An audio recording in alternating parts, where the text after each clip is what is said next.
미국 하버드 대학에서 한 교수가 충격적인 발언을 했습니다. 한글은 세계 최고의 문자입니다. 그 어떤 나라도 한국의 한글을 따라잡을 수 없습니다. 자리에 있던 다른 나라 교수들의 엄청난 반론이 이어지고 치열한 공방전이 펼쳐졌는데요. 우리가 당연하게 생각하고 있는 한글이 세계에서 엄청난 인정을 받고 있다는 사실을 알고 계신가요? 도대체 하버드 대학 강의실에서는 어떤 일이 일어나고 있는 것일까요? 하버드에서 시작된 한국의 이야기 지금 시작합니다. 그 전에 구독과 좋아요 눌러주시면 영상을 제작하는 데 있어 큰 힘이 됩니다. 안녕하세요. 저는 하버드 대학교에서 언어학을 가르치는 사라 톰슨이라고 합니다. 오늘 제가 들려드릴 이야기는 지난해 봄 하버드 강당에서 열린 세계 언어학 학회에서 시작되었습니다. 그날의 일은 제 인생을 완전히 바꿔놓았고 문자와 언어에 대한 저의 시각을 완전히 뒤집어 놓았죠. 그날 아침, 저는 평소처럼 강의 자료를 준비하며 학회 일정을 확인하고 있었습니다. 이번 학회의 발표자는 우리 학과의 리사 월튼 교수님이었어요. 월튼 교수님은 세계적으로 유명한 언어학자시죠. 미시간에서 박사를 받으시고 하버드에서 20년 넘게 가르쳐 오신 분입니다. 평소 과감한 주장으로 학계를 놀라게 하시는 분이었지만 그날 교수님의 발표는 정말 폭탄과 같았죠. 강당에는 전 세계에서 모인 최고의 언어학자들이 가득했습니다. 미국, 영국, 프랑스, 중국, 일본 등 세계 명문대학의 교수들이 자리를 채웠죠. 저도 그들 사이에 앉아 월튼 교수님의 강연을 기다리고 있었습니다. 월튼 교수님께서 단상에 오르시더니 곧바로 선언하셨어요. 여러분, 오늘 저는 과학적으로 증명된 사실 하나를 말씀드리려 합니다. 한글은 인류가 만든 문자 중 가장 완벽한 체계입니다. 순간 강당이 술렁거렸습니다.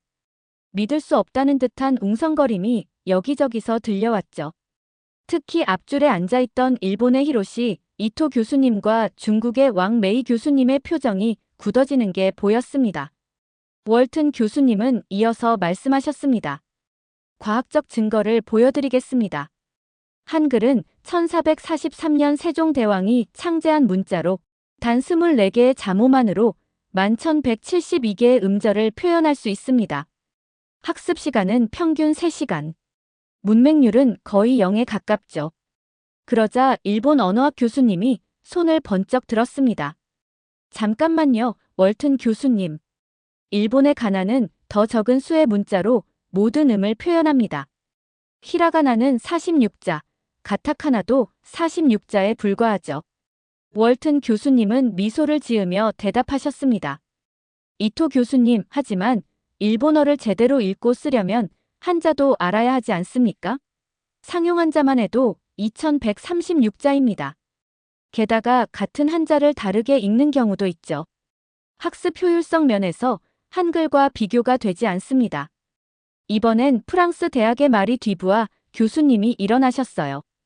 하지만 라틴 알파벳은 전 세계적으로 가장 널리 쓰이는 문자 아닙니까? 영어, 프랑스어, 스페인어, 포르투갈어 등 수많은 언어가 라틴 문자를 사용하죠. 월튼 교수님은 고개를 끄덕이셨습니다. 맞습니다. 하지만 라틴 문자는 철자와 발음이 일치하지 않는 경우가 너무 많아요. 같은 철자가 다른 발음으로 읽히는 경우가 흔하죠. 특히 영어의 경우 발음 규칙이 매우 불규칙적입니다. 강당의 분위기가 점점 뜨거워졌습니다. 각국의 언어학자들이 자국 문자의 우수성을 주장하며 반박하기 시작했죠. 저는 그 광경을 보며 마치 국가 대 국가의 자존심 싸움을 보는 것 같았습니다. 그때 월튼 교수님이 결정적인 한마디를 던지셨어요. 여러분, 제가 도전 과제 하나를 드리겠습니다. 한 달 안에 한글보다 우수한 문자 체계를 찾아 증명해 보십시오. 객관적인 데이터와 함께요.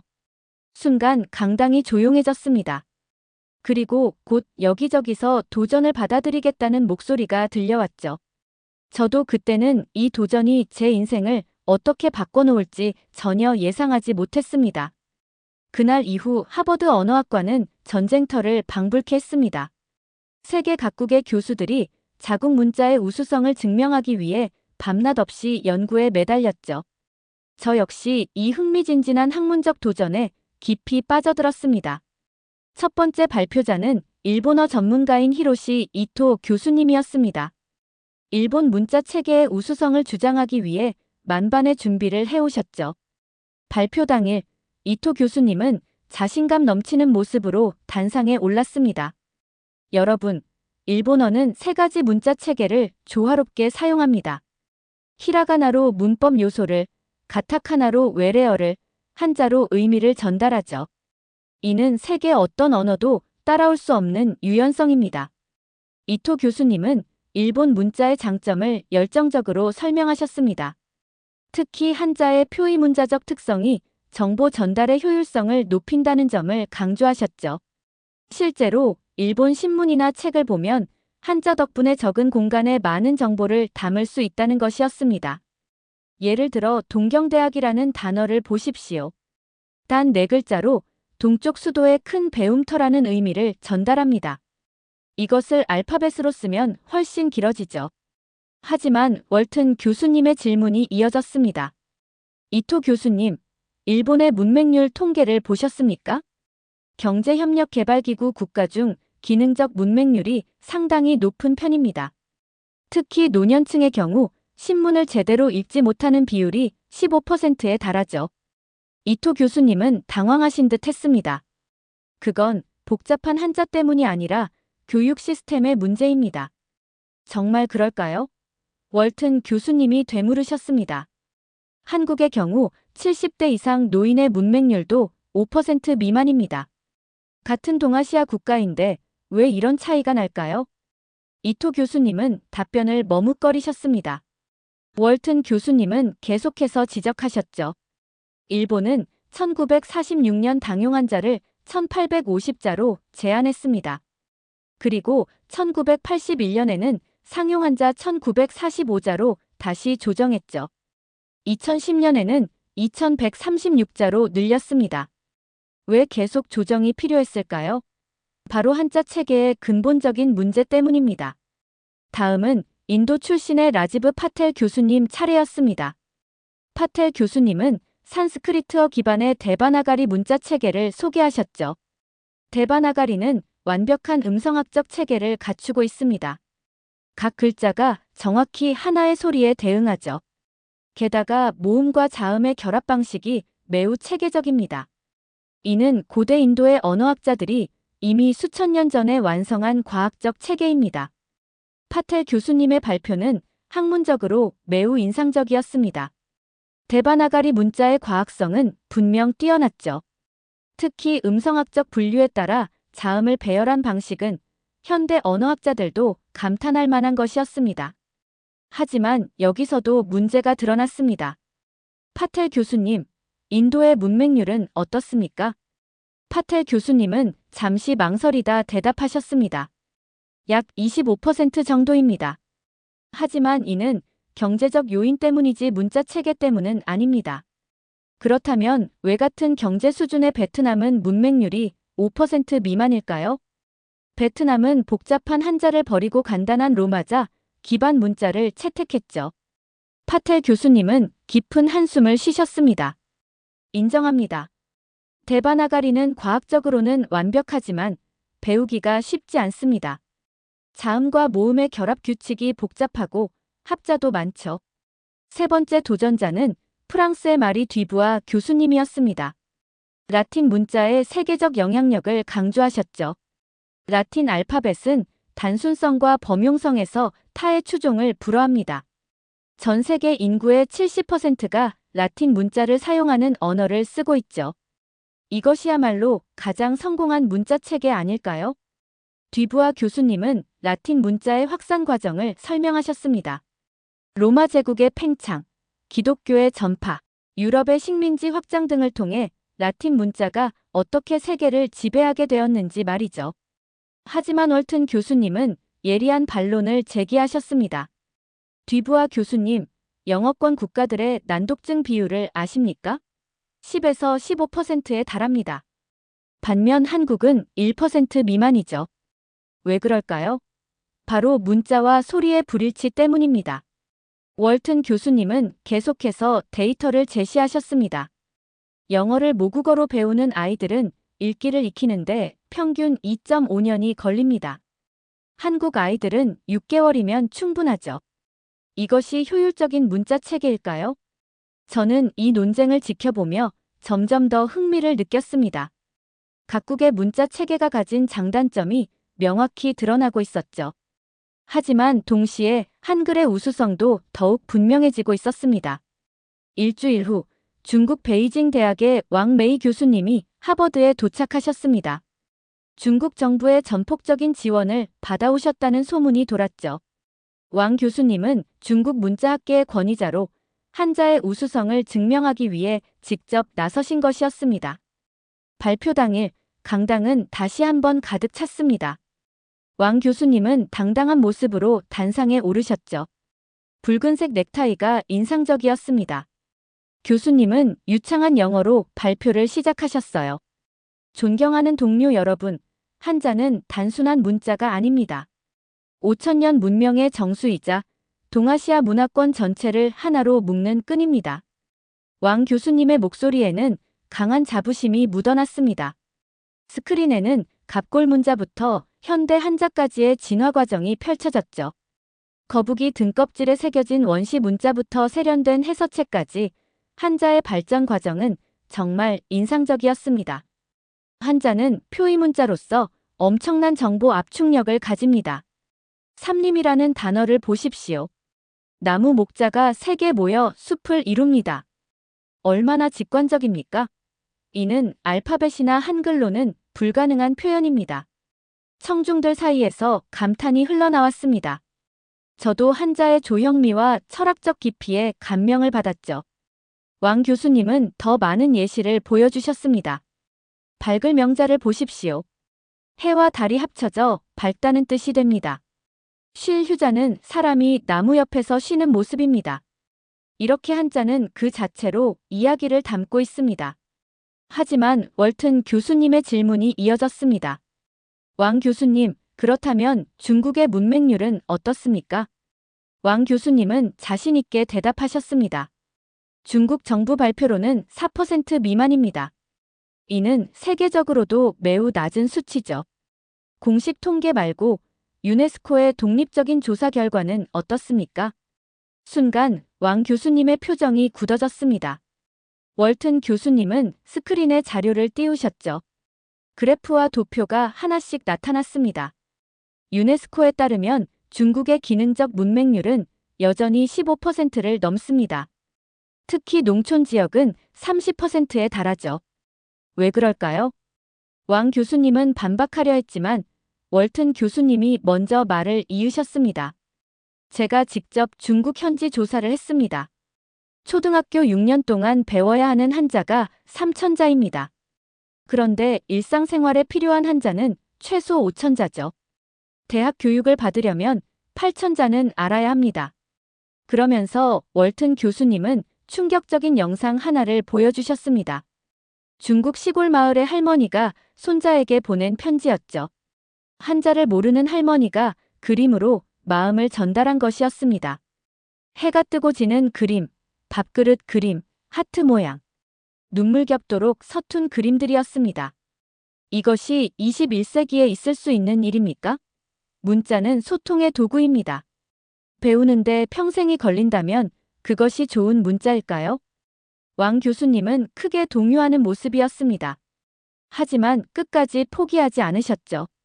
한자는 단순한 의사소통 수단이 아닙니다. 문화와 철학, 예술이 담긴 보물입니다. 서예를 보십시오. 한자만이 가진 예술성입니다. 그 순간 월튼 교수님이 결정적인 한마디를 하셨습니다. 왕 교수님, 문자의 첫 번째 목적은 무엇입니까? 모든 사람이 자유롭게 읽고 쓰는 것 아닙니까? 세종대왕이 한글을 만든 이유가 바로 그것이었죠. 나란 말이 중국과 달라 백성이 문자를 몰라 고통받는 것을 안타까워한 왕의 마음. 그것이 진정한 문자의 정신 아닐까요? 강당에 정적이 흘렀습니다. 왕 교수님은 한참을 말없이 서 계시다가 이윽고 고개를 끄덕이셨습니다. 그리고 떨리는 목소리로 말씀하셨죠. 인정합니다. 한자는 너무 어렵습니다. 저도 가끔 잊어버리는 글자가 있으니까요. 지난주에도 학생 이름을 쓰다가 획순을 틀렸습니다. 부끄러운 일이었죠. 그 순간 저는 왕 교수님의 눈에서 눈물이 맺히는 것을 보았습니다. 평생을 한자 연구에 바친 학자로서 그 한계를 인정하는 것이 얼마나 힘들었을까요? 왕 교수님은 계속 말씀하셨습니다. 사실 저희 손녀도 한자 때문에 고생합니다. 매일 밤 한자 쓰기 숙제를 하다가 웁니다. 할아버지, 왜 이렇게 어려운 걸 배워야 해요? 라고 묻죠. 그때마다 저는 대답을 못합니다. 왕 교수님의 고백은 학계에 큰 충격을 주었습니다. 하지만 도전은 계속되었죠. 이번에는 옥스퍼드 대학의 아말 알사이드 교수님이 나서셨습니다. 아말 교수님은 아랍 문자의 우수성을 주장하셨죠. 아랍 문자는 단 28개의 자모로 아랍어뿐 아니라 페르시아어, 우르두어 등 수많은 언어를 표기합니다.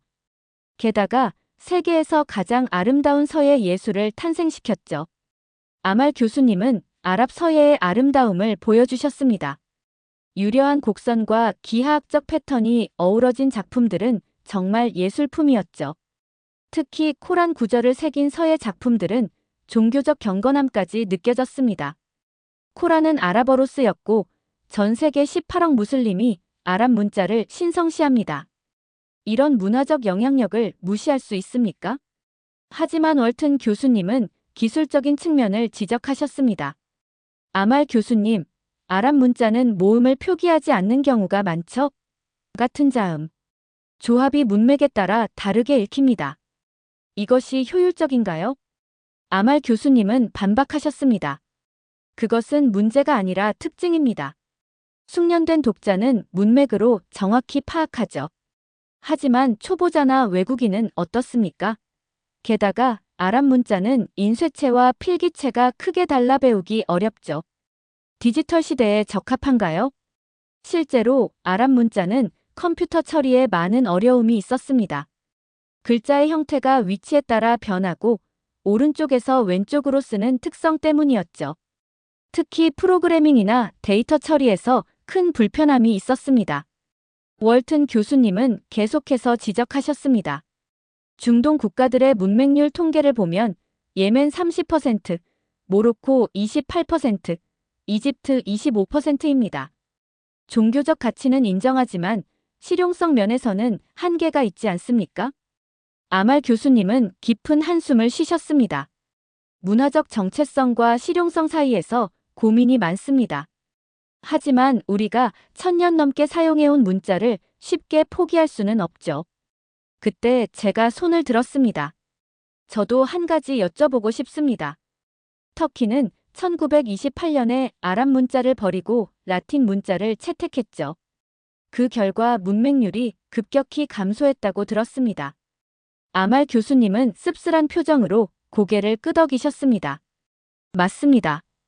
아타튀르크의 문자 개혁 이후 터키의 문맹률은 90%에서 10%로 떨어졌죠. 하지만 그것은 문화적 단절이기도 했습니다. 조부모 세대의 편지를 손자들이 읽지 못하게 되었으니까요. 월튼 교수님이 부드럽게 말씀하셨습니다. 문자는 도구입니다. 가장 중요한 것은 사람들이 쉽게 소통할 수 있는가 하는 점이죠. 한글은 그 점에서 탁월합니다. 문화적 가치를 지키면서도 실용성을 놓치지 않은 드문 사례죠. 지난 3주간의 논쟁을 지켜보면서 저는 깊은 고민에 빠졌습니다. 정말 한글이 최고의 문자일까? 혹시 우리가 놓치고 있는 것은 없을까? 그러던 중 저는 대학원 시절 연구했던 한 문자 체계가 떠올랐습니다.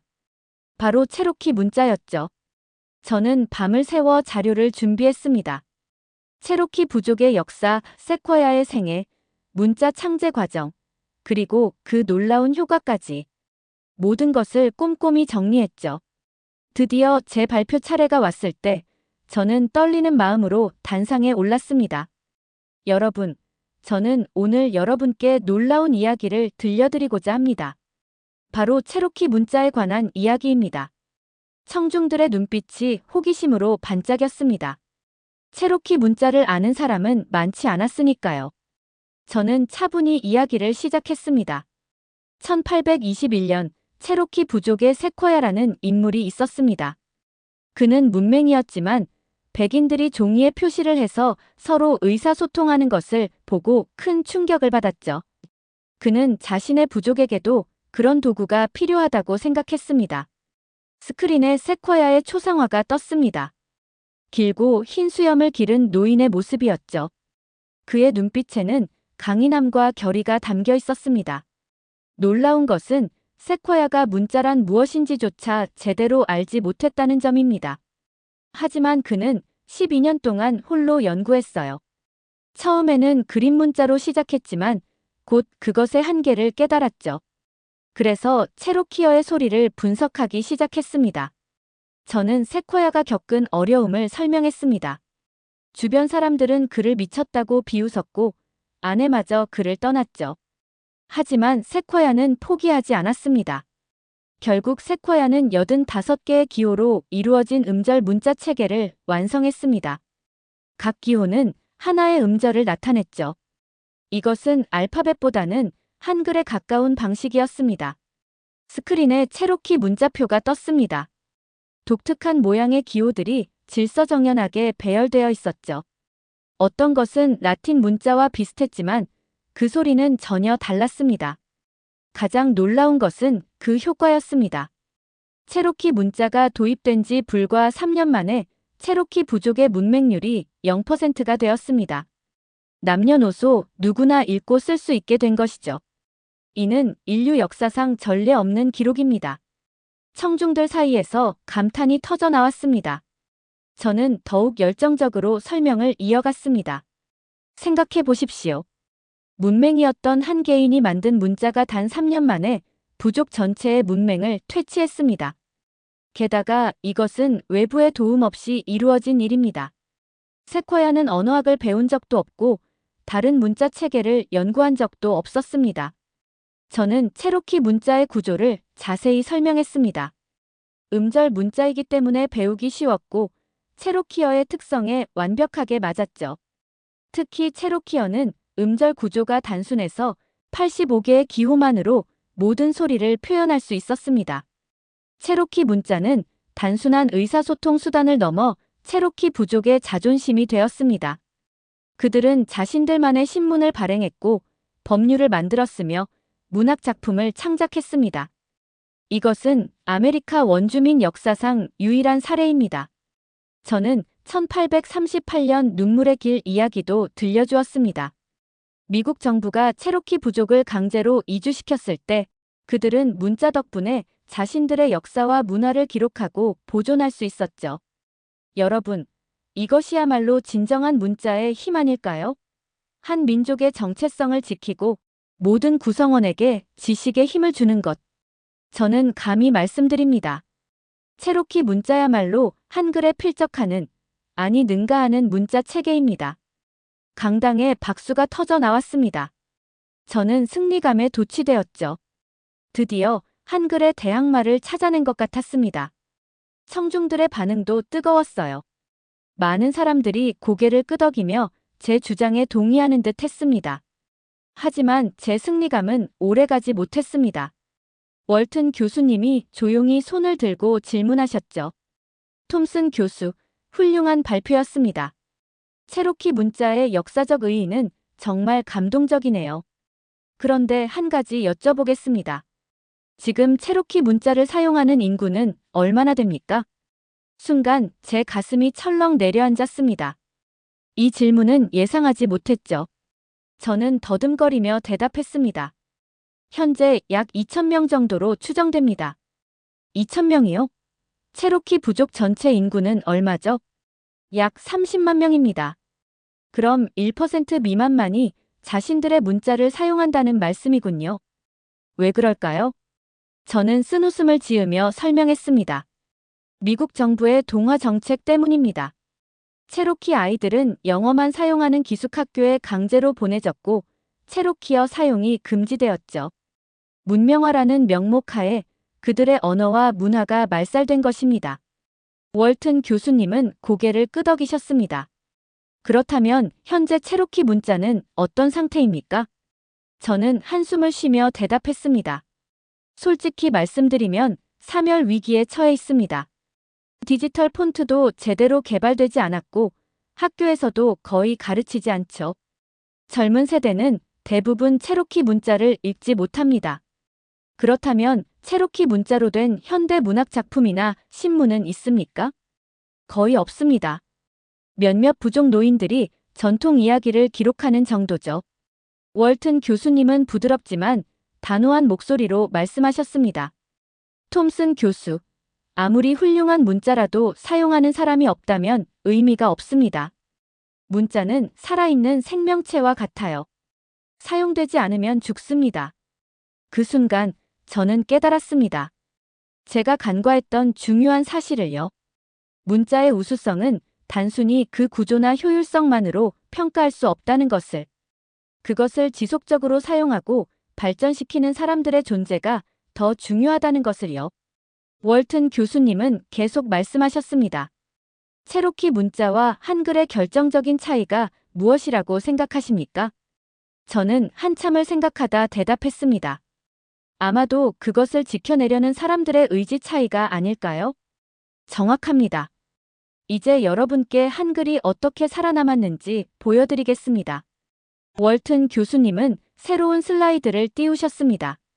거기에는 일제강점기 비밀 야학당의 모습이 담겨 있었죠. 어두컴컴한 방에서 촛불을 켜고 한글을 배우는 사람들의 모습이었습니다. 1940년대, 일본은 한국어 사용을 금지하고 한글 교육을 탄압했습니다. 하지만 한국인들은 포기하지 않았죠. 그들은 밤마다 비밀리에 모여 한글을 가르치고 배웠습니다. 목숨을 걸고요. 다음 사진에는 조선어학회 회원들의 얼굴이 있었습니다. 대부분 수염이 덥수룩한 노인들이었죠. 그들의 눈빛에는 비장한 결의가 담겨 있었습니다. 조선어학회 사건을 아십니까? 1942년 한글 사전을 만들던 학자 33명이 일제에 체포되었습니다. 고문으로 2명이 순국했고 나머지는 옥고를 치렀죠. 하지만 그들은 끝까지 한글을 지켜냈습니다. 월튼 교수님은 감동적인 일화도 들려주셨습니다. 주시경 선생이라고 들어보셨나요? 한글 연구에 평생을 바친 분입니다. 그는 임종 직전에도 제자들에게 이렇게 말했다고 합니다. 내가 죽거든 무덤에 한글로 비문을 새겨다오. 저는 가슴이 뭉클해졌습니다. 체로키인들도 자신들의 문자를 사랑했지만 이 정도의 희생과 헌신은 없었던 것 같았죠. 한글을 지키기 위해 목숨까지 바친 사람들의 이야기는 정말 감동적이었습니다. 월튼 교수님은 계속 이어가셨습니다. 해방 후에도 한글 사랑은 계속되었습니다. 1950년대 한국은 전쟁으로 폐허가 되었지만 정부는 문맹 퇴치 운동을 최우선 과제로 삼았죠. 그 결과 불과 10년 만에 문맹률이 78%에서 4%로 떨어졌습니다. 스크린에는 시골 마을에서 할머니들이 한글을 배우는 모습이 나왔습니다. 주름진 손으로 연필을 쥐고 가나다라를 쓰는 모습이 눈시울을 뜨겁게 했죠. 어떤 할머니는 처음으로 자신의 이름을 쓰며 눈물을 흘리기도 했습니다. 그리고 디지털 시대가 왔습니다. 한글은 컴퓨터와 스마트폰에 완벽하게 적응했죠. 왜일까요? 한글의 과학적 구조 때문입니다. 자음과 모음을 조합해 글자를 만드는 방식이 디지털 입력에 최적화되어 있었던 것이죠. 월튼 교수님은 한 가지 충격적인 사실도 알려주셨습니다. 여러분, 세계에서 문자 메시지를 가장 빨리 입력하는 나라가 어디인지 아십니까? 바로 한국입니다. 한글 자판의 효율성 덕분이죠. 특히 천지인 방식은 스마트폰 시대의 혁명적인 발명이었습니다. 저는 깊은 깨달음을 얻었습니다.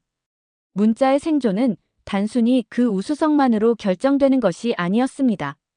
그것을 사용하는 사람들의 사랑과 헌신, 그리고 시대 변화에 대한 적응력이 더 중요했던 것이죠. 월튼 교수님이 마지막으로 말씀하셨습니다. 한글은 세종대왕이 창제했지만 그것을 지켜낸 것은 한국 민족 전체였습니다. 일제의 탄압에도 전쟁의 폐허 속에서도 그들은 한글을 포기하지 않았죠. 그것이 오늘날 한글이 세계에서 가장 과학적이고 효율적인 문자로 인정받는 이유입니다. 그때 한국에서 온 유학생 김민수가 손을 들었습니다. 교수님, 한 가지 덧붙이고 싶습니다. 저희 할머니께서는 일제강점기 때 몰래 한글을 배우셨대요. 일본 순사에게 걸리면 죽을 수도 있었는데 그래도 내 나라 글자는 알아야 한다고 하셨답니다. 김민수의 이야기에 모두가 숙연해졌습니다. 문자는 단순한 기호가 아니라 민족의 혼이었던 것이죠. 그날 이후 저는 완전히 달라졌습니다. 패배감이 아닌 새로운 열정이 제 마음을 가득 채웠죠. 저는 두 가지 프로젝트를 동시에 시작했습니다. 첫째는 체로키 문자 디지털화 프로젝트였습니다. 저는 체로키 부족 대표들과 만나 문자 복원 계획을 세웠죠. 구글과 애플의 지원을 받아 체로키 문자 폰트를 개발하고 온라인 교육 프로그램도 만들었습니다. 비록 늦었지만 체로키 문자를 살리기 위한 노력이었습니다. 둘째는 한국어 공부였습니다. 저는 매일 아침 한글을 배우기 시작했죠. 놀랍게도 정말 3시간 만에 기본적인 읽기가 가능했습니다. 가나다라를 따라 쓰면서 저는 세종대왕의 천재성에 감탄했죠. 자음의 모양이 발음 기관을 본떴다는 사실을 알았을 때는 정말 충격적이었습니다. 6개월 후 저는 서울대학교와 교환 연구 프로그램을 시작했습니다. 한국에 도착한 첫날, 저는 광화문 광장의 세종대왕 동상 앞에 섰습니다. 그리고 마음속으로 말했죠. 대왕님, 이제야 당신의 위대함을 알겠습니다. 당신은 단순히 문자를 만든 것이 아니라 모든 백성에게 지식의 빛을 선물하셨군요. 그때 제 옆을 지나가던 한국 할머니가 스마트폰으로 문자를 보내는 모습이 보였습니다. 주름진 손가락이 한글 자판 위를 날아다니더군요. 순간 저는 깨달았습니다. 이것이 바로 살아있는 문자의 모습이라는 것을. 지금 저는 하버드에서 문자와 문명이라는 강좌를 가르치고 있습니다.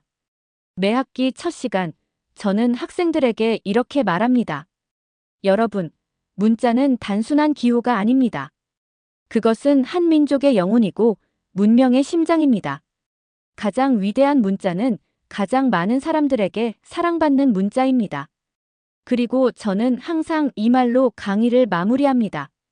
한글은 세종대왕이 만들었지만 한국 민족이 지켜냈습니다. 체로키 문자는 세쿼야가 만들었지만 우리가 다시 살려내야 합니다. 문자의 운명은 그것을 사용하는 우리 모두의 손에 달려 있습니다. 작년에는 제 노력이 결실을 맺었습니다. 체로키 부족 학교에서 체로키 문자 교육이 다시 시작되었고 젊은이들 사이에서 체로키어 배우기 열풍이 불었죠. 비록 아직 갈 길이 멀지만 희망이 보이기 시작했습니다. 저는 이제 알고 있습니다. 문자의 위대함은 그것의 과학성이나 효율성만으로 결정되는 것이 아니라는 것을. 그것을 사랑하고 지켜내려는 사람들의 열정이 더 중요하다는 것을요. 이것이 제가 하버드 강당에서 한글을 만나고 체로키 문자로 도전하고 결국 더 큰 깨달음을 얻은 이야기입니다. 어쩌면 이 이야기를 듣고 계신 여러분도 우리 문자의 소중함을 다시 한번 생각해 보시게 될지 모르겠네요. 오늘의 이야기 어떠셨나요? 여러분의 생각이나 경험을 댓글에 남겨주세요. 이 영상이 마음에 드셨다면 구독과 좋아요 부탁드릴게요. 다음 영상에서 만나요. 감사합니다.